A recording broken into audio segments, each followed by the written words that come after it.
नमस्कार, knocking-news.com में आपका स्वागत है। हम सब लोग अभी हाल ही में कुछ लोगों का कहना ये है कि चैनल का नाम मैं नॉकिंग न्यूज़ लेता हूँ। नॉकिंग न्यूज़ असल हमारा न्यूज़ प्लेटफॉर्म है जिसमें गिरिजेश वशिष्ठ केवल एक चैनल है, इंडिविजुअल चैनल है। बाकी सारे के सारे प्रोडक्ट नॉकिंग न्यूज़ नाम से हैं। हमारी वेबसाइट नॉकिंग न्यूज़ है।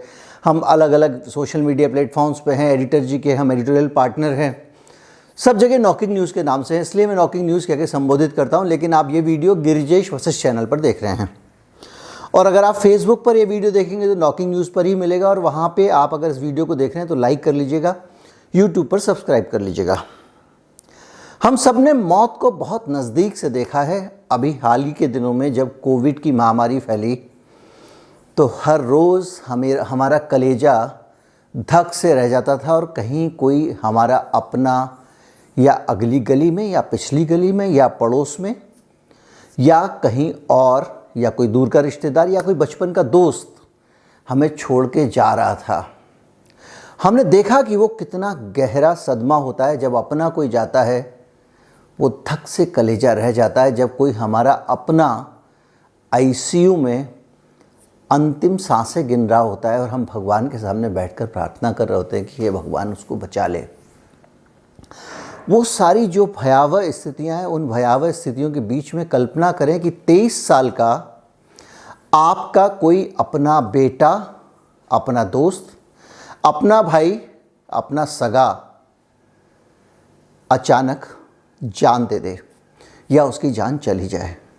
उस वेदना की आप कल्पना कर सकते हैं, उसके माँ बाप की आप कल्पना कर सकते हैं वो किस तरह सोचते होंगे। उन दोस्तों का दुख आप कल्पना कर सकते हैं। एक और उदाहरण देता हूँ।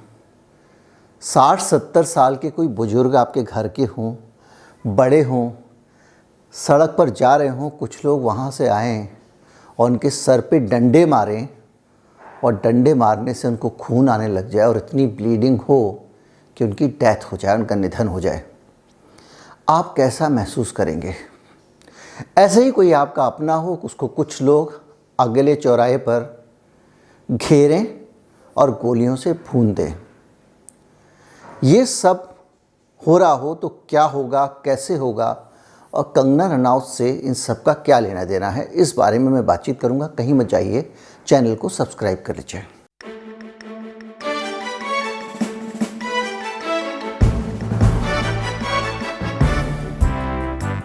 जब मैं आपको ये बता रहा था कि आपका कोई अपना चहेता 23 साल का नौजवान मारा जाता है अस्पताल में या सड़क पे, तो आप बर्दाश्त नहीं कर पाते। लेकिन अगर कोई एक 23 साल का नौजवान हिंदुस्तान की संसद में जाए, आप अपने बेटे को इजाज़त देंगे?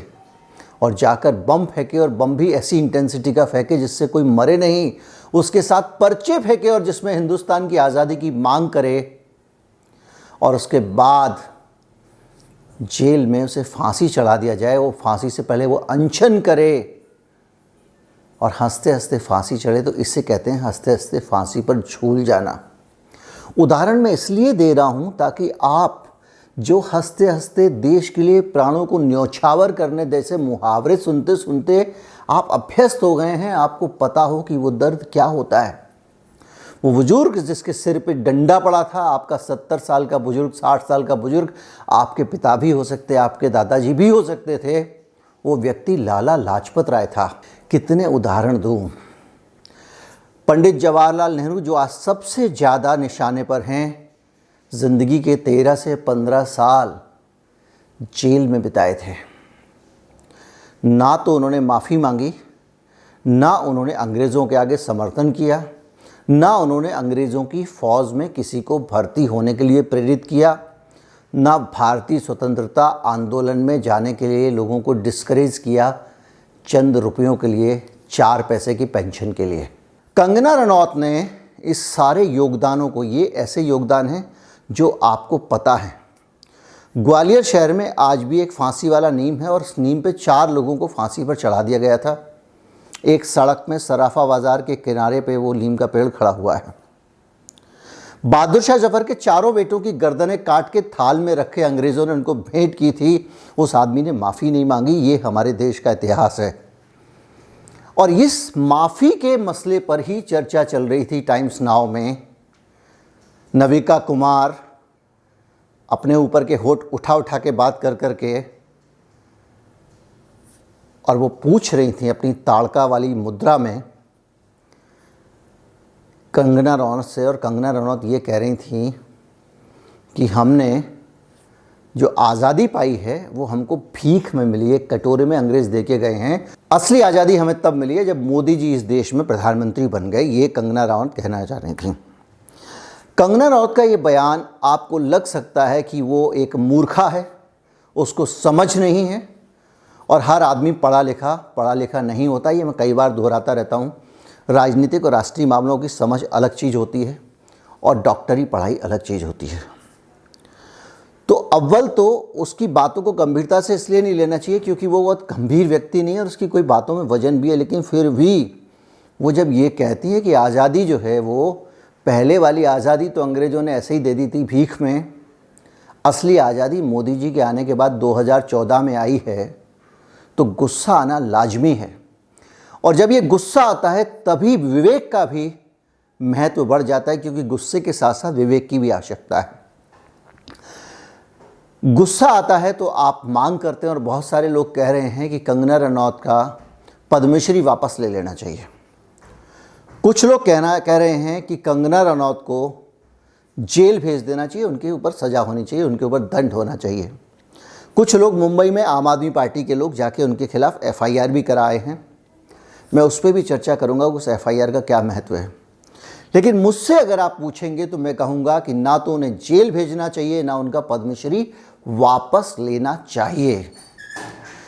ये देश के वो उदाहरण हैं जो भारत की राजनीति को अच्छे से परिभाषित करते हैं। इतिहास में बच्चे पढ़ेंगे कि भारत की राजनीति को क्या रंग देने की कोशिश की जा रही थी। क्या कंगना रनौत ने ये अचानक बोल दिया? नहीं बोला। कंगना रनौत जब ये बयान दे रही थी उससे ठीक पहले वो जानती थी, और उन्होंने उसी कार्यक्रम में भूमिका बनाते हुए कहा कि मैं जानती हूँ कि मेरे इस बात को बोलने के बाद मेरे ऊपर बहुत सारे केस कर दिए जाएंगे। इसका मतलब ये था कि वो पहले से जानती थी कि इस बयान का मतलब क्या है, और वो अध्ययन करके आई थी। उनके पास RSS की हिस्ट्री की एक किताब उनको दी गई थी, एक रेफरेंस दिया गया था जिस पे उनको बोलना था। एक स्टेज सेट किया गया था जिसमें 99 साल की लीज के बाद भीख में आज़ादी वाली बात को सेल करना था। अभी बीजेपी के नेता भी उसकी आलोचना कर रहे हैं, निंदा कर रहे हैं, और जब ये मामला ठंडा हो जाएगा तो धीरे धीरे करके सोशल मीडिया सेल इस बयान को, इस बातचीत को पुख्ता करने की कोशिश करेगी कि आज़ादी भीख में मिली है। गांधी जी ने कुछ नहीं किया। अभी तक कहते थे ना, बिना खड़क बिना ढाल आज़ादी नहीं मिली है, संघर्ष से मिली है। अब कह रहे संघर्ष भी नहीं हुआ, अब तो भीख में मिली है। एक और उदाहरण देता हूँ कि जब कंगना रनौत ये बयान देती हैं और वो विवादों में घिर जाती हैं तो एक किताब का वो रेफरेंस देती हैं और कहती हैं कि इस किताब में लिखा गया है कि जो अंग्रेज़ थे पूरी तरह से हिंदुस्तान को लूट चुके थे, हिंदुस्तान के पास खाने पीने को कुछ नहीं बचा था, तो जनता की गालियां पड़ती, इसलिए वो कांग्रेसियों को थमा के चले गए और कांग्रेसी उनकी सुनते रहें ताकि, और इसलिए कांग्रेसियों को भीख में आज़ादी मिल गई। इस तरह का सोच ये लोग रखते हैं। अब अगर आप बात कहते हैं कंगना रनौत का क्या पद्मश्री वापस ले लेना चाहिए, मेरी जानकारी में आज तक किसी का पद्मश्री वापस नहीं हुआ है। सुशील कुमार को जो खेल रत्न दिया गया था, राजीव गांधी खेल अवार्ड दिया गया था, और वो हत्या के मामले में गिरफ्तार हुए हैं, उसके बावजूद उनका ये अवार्ड वापस नहीं लिया गया। बहस इस पे नहीं होना चाहिए कि कंगना का पद्मश्री वापस लिया जाए या ना लिया जाए। बहस इस पे होना चाहिए कि कंगना रनौत पद्मश्री अवार्ड में पसंद कैसे कर ली गई, क्योंकि पद्मश्री अवार्ड का फैसला जो कमेटी करती है वो प्रधानमंत्री की सिफारिश पे करती है। बहस इस पे होनी चाहिए कि कंगना रनौत और देवी गौड़ा को एक पलड़े पे आपने कैसे तोल दिया। बहस इस पे होनी चाहिए कि पद्मश्री से ठीक पहले कंगना रनौत को बेस्ट एक्ट्रेस का अवार्ड क्यों मिलता है। बहस इस पे होनी चाहिए कि कंगना रनौत को एक बड़ा चेहरा क्यों बनाया जाता है और सबसे फ्रंट पे क्यों रखा जाता है। बहस इस पे होनी चाहिए कि कुछ सरकार के जो जेबी चैनल हैं वो लगातार कंगना रनौत इतना ज़्यादा पॉलिटिकल कैरेक्टर के तौर पे क्यों इम्पोज करती है। बहस इस पे होनी चाहिए कि मोदी जी कहते हैं मन से माफ़ नहीं करूंगा और उठा के संसद में बिठा देते हैं। ये ड्रामे जो होते हैं इन पे बहस होनी चाहिए, बहस इस पे होनी चाहिए कि आपका पद्मश्री तय करने का आधार क्या है। लोगों ने बहुत स्वागत किया था, मैंने तो ख़ास तौर पे किया था कि गरीब लोग, आम जनता के लोग, अभी तक एलिट का कब्जा था, पद्मश्री पद्म भूषण बड़े लोगों को मिला करता था। जिन 3 धाराओं में मुकदमा दर्ज हुआ है कंगना रनौत के ऊपर वो है 504, 505 और 124A। 504 का जो मुकदमा होता है वो उस कंडीशन में होता है कि जब जानबूझकर माहौल ख़राब करने के लिए कोई व्यक्ति किसी का अपमान करे। इस केस में जानबूझकर किया गया है क्योंकि कंगना रनौत अपने भाषण में पहले ही कहती हैं कि अगर मैं करूंगी या कहूंगी तो मेरे ऊपर बहुत सारे मुकदमे दर्ज होने वाले हैं। इसका मतलब वो पहले से जानती थी और उसके बाद में रेडी रेफरेंस उनके पास था। इसलिए ये जो मामला है धारा 504, ये एक जमानती संज्ञेय अपराध है और किसी भी न्यायाधीश द्वारा इसमें बेल इनको मिल सकती है, ये जानती थी अच्छी तरह से। और किसी का भी इस नीयत से अगर किसी समुदाय, किसी व्यक्ति या किसी उसका इस तरह से अपमान किया जाए इस नीयत से कि उसके कारण शांति भंग होगी, हंगामा होगा, तो ये संज्ञेय अपराध है। ये धारा 504 कहती है। धारा 505 कहती है विभिन्न समुदायों, वर्गों, विचारधाराओं के बीच में घृणा या वैमनस्य पैदा करने के आशय से असत्य कथन, झूठ बोलना या अफवाहें फैलाना इसके अंदर अपराध है। जो दंगे में अफवाहें फैलाई जाती हैं वो वाली धारा कंगना रनौत के ऊपर लगाई गई है। और ये दोनों ही धाराएं एक नज़रिए से देखा जाए तो कंगना रनौत के ऊपर ये मामला पुख्ता बनता है। तीसरा मामला आता है 124A का, जो हम लोग अक्सर सुनते हैं, सीडेशन की धारा, राजद्रोह की धारा, देशद्रोह की धारा। देशद्रोह और राजद्रोह की जो धारा है सीडेशन की, उसमें किसी संकेत, कार्टून या शब्द के ज़रिए सरकार की, देश की, सिस्टम की आलोचना कोई करे या उसकी निंदा करे तो उसके ऊपर ये मुकदमा हो सकता है। ये अंग्रेज़ों ने धारा बनाई थी, इसको तो खत्म ही हो जाना चाहिए। इन तीनों ही कंडीशन में अगर ज़्यादा से ज़्यादा कंगना रनौत पर कोई जुर्म बनता है तो वो ये बनता है कि उनको थोड़ा सा जमानत दे के छोड़ दिया जाए। वो जमानत ले सकती हैं कोर्ट से भी जाके, अगर मुंबई पुलिस थोड़ा सख्ती बरतती है तो। नवाब मलिक ने भी कहा है कि उनको जेल में डालना चाहिए। तो जो आपको मैंने बताया था, जो जानना चाहते थे वो ये था कि क्या क्या हो सकता है इस मामले में, उनके खिलाफ़ क्या क्या कानून बनता है। तो मैंने आपको बताया कि उनके खिलाफ़ अगर उन्होंने इरादतन, ये साबित हो जाता है कि उन्होंने इंटेंशनली माहौल ख़राब करने की कोशिश की है इरादतन, तो उनके ऊपर 504 का मुकदमा हो जाएगा, 505 में भी। लेकिन इससे भी बढ़कर इस देश का नागरिक होने के नाते कंगना रनौत को जो व्यवहार प्रदर्शित करना चाहिए था, जो काम करना चाहिए था, वो उन्होंने नहीं किया है। भारत के संविधान में नागरिक कर्तव्यों का साफ साफ उल्लेख है और एक नागरिक का कर्तव्य है कि वो संविधान का पालन करे, पहली चीज़। उसके आदर्शों, संविधान के आदर्शों, उससे जुड़ी हुई संस्थाओं, राष्ट्रध्वज और राष्ट्रगान का आदर करें। अगर आप इन चीज़ों का आदर नहीं करते हैं, तो आप तिरंगे झंडे का अगर अपमान करते हैं तो आपकी जो सज़ा हो सकती है वो हो सकती है। राष्ट्रीय आंदोलन को, दूसरे राष्ट्रीय कर्तव्य हमारा जो संविधान में वर्णित है भारत के नागरिकों का, राष्ट्रीय आंदोलन को प्रेरित करने वाले उच्च आदर्शों को हृदय में संजोए रखे और उनका पालन करे। ये तो राष्ट्रीय आंदोलन को बोल रही कुछ था ही नहीं, ये तो बोल रही है भीख मांगा है। तो ये मामला अपने आप में एक खराब नागरिक, एक गंदे नागरिक होने का प्रतीक है। मैं आपसे सिर्फ भावना नहीं उंडेल रहा हूँ, गाली गलौज नहीं कर रहा हूँ, मैं आपको वो चीज़ें बता रहा हूँ शुरू से इस कार्यक्रम में जिसके आधार पर कंगना रनौत ने बेहद ख़राब, घटिया और मूर्खतापूर्ण काम किया है जो उनको नहीं करना चाहिए था। एक और कानून आया था 2019 में, राज्यसभा में विचाराधीन है।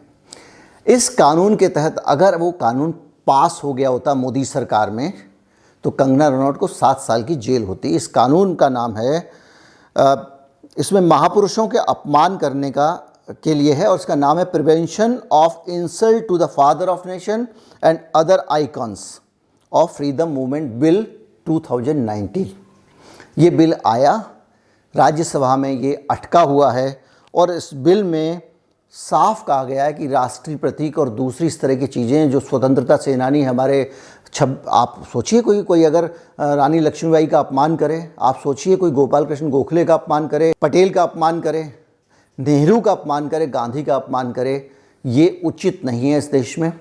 अंबेडकर की मूर्तियां तोड़ी जाती हैं कई जगहों पर, सैकड़ों खबरें आप पढ़ते होंगे। तो ये सब करने पर 7 साल की सज़ा का इसमें प्रावधान किया गया था इस कानून में। अब मेरी ओपिनियन आती है, मेरा मानना यह है कि कोई भी कानून ऐसा नहीं होना चाहिए जिसमें स्टेट यानी राज्य सत्ता किसी व्यक्ति के ऊपर इस तरह की चीज़ें लागू करे। अगर कोई आदमी किसी का अपमान करता है, वो व्यक्ति उसके खिलाफ मानहानि का मुकदमा कर सकता है, ये आज भी प्रोविज़न है। कोई व्यक्ति किसी अगर समाज में वैमनस्य फैलाता है, उसके लिए कानून में धाराएं हैं। कोई व्यक्ति क्या कहता है इसका मतलब ये नहीं है कि आप उससे असहमत हैं तो आप उसे जेल में डाल दें। ये किसी भी तरीके से आम नागरिक की जो स्वतंत्रता है, आज कंगना रनौत ने गलत बयान दिया है, कल के दिन कोई सही बयान देने वाला भी इसमें लपेटा जा सकता है।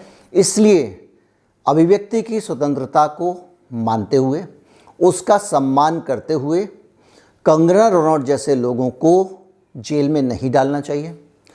पद्मश्री आज तक किसी का वापस नहीं हुआ इतिहास में। अगर इनका होता है तो ये इतिहास बनेगा और इनका नहीं होगा, क्योंकि इतिहास बनाने के लिए और इतिहास को तोड़ने के लिए और अपने एकांगी राष्ट्रवाद के इतिहास को पुष्ट करने के लिए ही तो कंगना रनौत से बयान दिलाया गया। जो लोग उनका वापस लेंगे पद्मश्री, उन्हीं लोगों के लिए तो वो बोल रही है।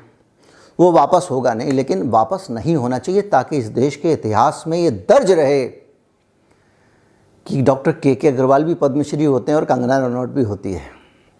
इस देश के इतिहास में दर्ज रहे कि देवी गौड़ा भी पद्मश्री होती हैं और कंगना रनौत भी होती है। वो कैसे लोग थे, वो कौन लोग थे, वो कौन प्रधानमंत्री था जो कंगना रनौत को भारत का पद्मश्री जैसा पद्म सम्मान देने का फैसला लेता है। ये इतिहास में दर्ज रहना चाहिए। अगर अवार्ड वापस हो गया तो इतिहास से ये काला पन्ना फट जाएगा।